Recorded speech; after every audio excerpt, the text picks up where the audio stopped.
This is going to be, I think, the big stickler point between Orthodoxy and Gnosticism. It's not just Jesus, but as I argued in the talk with Tim Kelly, it's really a question of creation, because the Gnostic worldview, if we want to call it that, the Gnostic madness, basically begins with an alternative version of Genesis. So rather than any kind of orthodox formulation of Genesis, and we're going to set aside Darwinism here. Well, actually, in many ways, Darwinism is Gnostic, but we're going to set that aside just for the moment, for the time being. We're going to say, the Orthodox position of basically God creating Adam and Eve, that they're in a malleable state wherein they can learn virtue or turn to vice, and then as a result, either affect a good state of being upon their descendants or a negative state of being, the fall. And the serpent in this case represents, for us, for the Orthodox position, a previously occurred rebellion of some sort amongst the angels.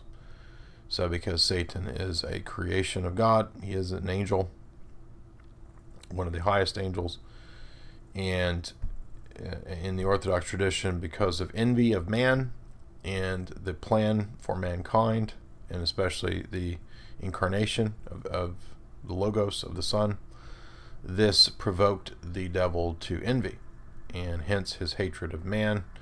And so when he fell, which is described in the Apocalypse, a third of the angels fell with Satan.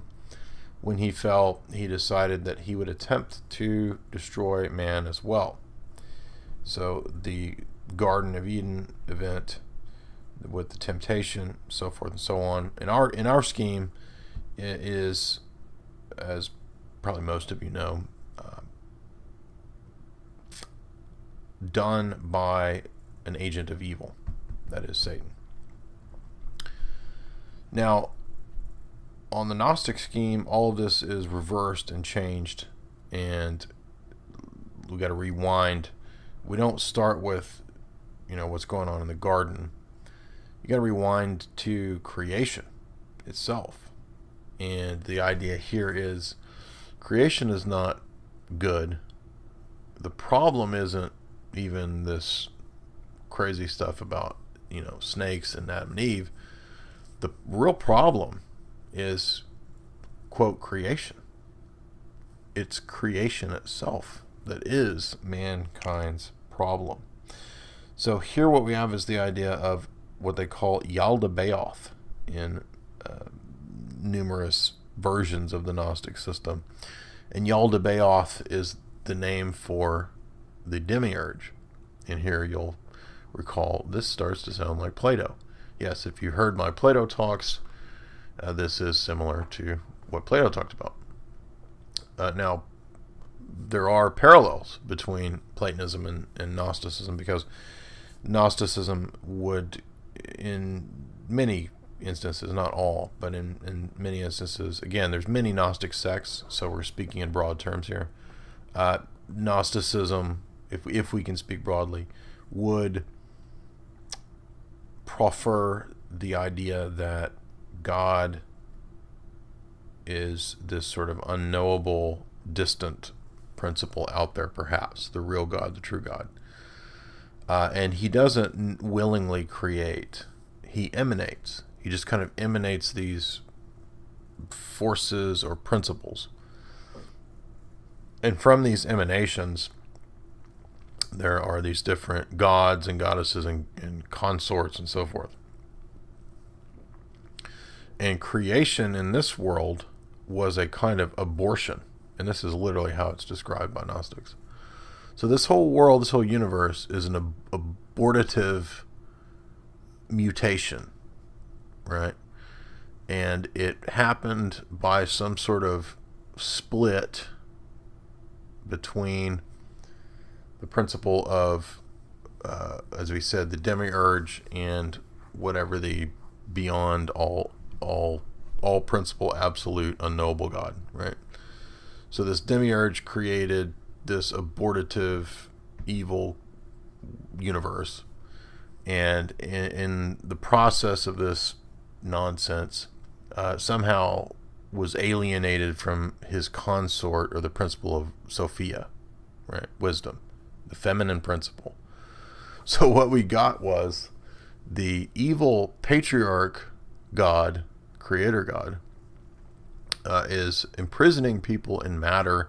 He's imprisoned the divine spark or energy in matter. Matter is a tomb, and only the awakening of Sophia, the divine feminine principle, can reinvigorate and re-establish the inner divinity of the convert, right? So if you're not a Gnostic, then you're one of those that are asleep, right? So now you're starting to see how this appeals, or could appeal, to the alternative media camp.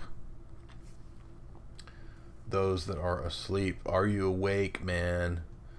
All right. Now, I'm not saying that there's completely, there's nothing wrong with that terminology. It, again, just depends on what you mean. Do you mean awake in the Gnostic sense? Then no, I guess I'm still asleep. You can still call me profane, bro.